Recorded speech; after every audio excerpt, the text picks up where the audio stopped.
एक गजाल म्हाका मुद्दे तुम्ही आज आरजी किंवा आप हांचे कडेन एलायस म्हणून पळयतात, एक non Congress non BJP front म्हणून पळयतात, आनी डू यू थिंक टुडे तुमच्या पक्षाची सुरवात ही गोंयकारपण ह्या नाऱ्याचेर जाल्ली.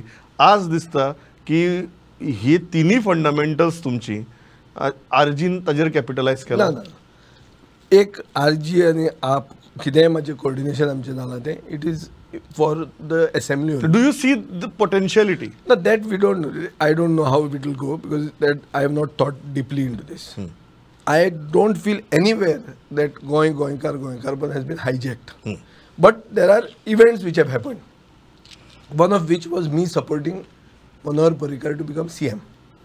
कितेंय सांगू हांव म्हणटा की हांव एक गोंयकारपणाचो सरकार करपाक केलो. आमी स्टेप्सूय घेतले, माड आहा ते स्टेट ट्री केलें, सगळें केल्यो आमी वस्तू.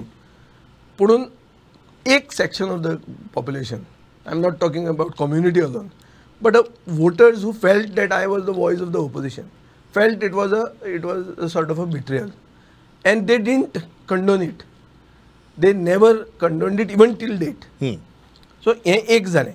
Worst was that when Parrikar died तेन्ना हांवें सोडून वचूंकूच जाय आशिल्लें. Continuing with under Pramod Sawant was the biggest blunder. I regret it. Now I am moving one page. I am starting afresh. Okay, I go back to the.